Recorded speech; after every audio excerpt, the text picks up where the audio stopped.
ان دنوں کی بات ہے کہ جب موسم سرما رخصت ہو رہا تھا اور ماحول میں حدت رفتہ رفتہ بڑھتی جا رہی تھی۔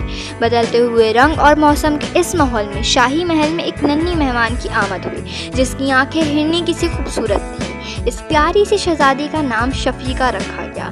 شفیقہ انتہائی رحم دل اور محبت بھرے جذبات رکھنے والی کو کہتے ہیں۔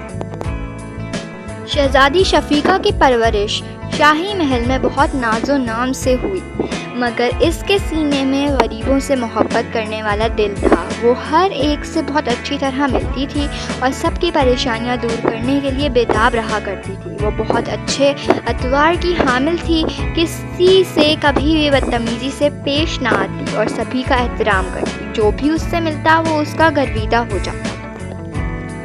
ایک دن شہزادی شفیقہ نے اپنی کنیزوں سے کہا کہ جنگل میں چلیں اور وہاں کھیلیں۔ وہ یہ دیکھنا چاہتی تھی کہ جنگل میں کون کون سے جانور پائے جاتے ہیں اور وہاں پیڑ پودے کس قسم کے ہیں۔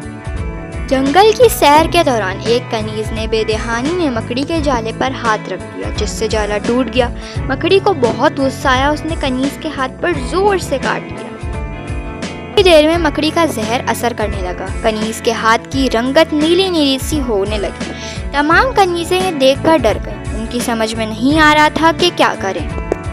شہزادی شفیقہ نے مکڑی سے پوچھا، تم نے میری سہیلی کو کیوں کاٹا؟ مکڑی بولی، میں نے بڑی محنت سے جالا تان کر اپنا گھر بنایا تھا اور اس نے جالے کو اپنے ہاتھوں سے توڑ ڈالا۔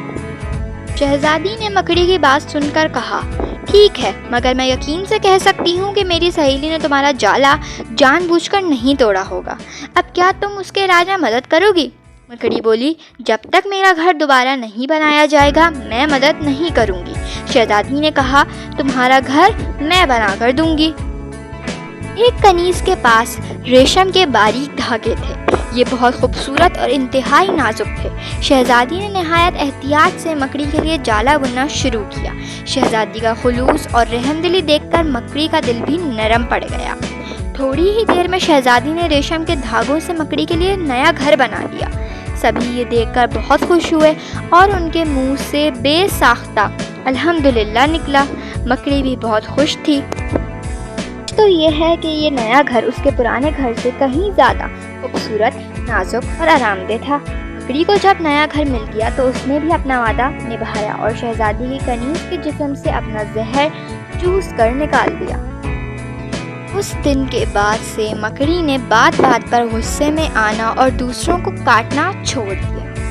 اس کہانی سے ہمیں یہ سبق ملتا ہے کہ نرم الفاظ فولادی تالے کو بھی کھول سکتے ہیں۔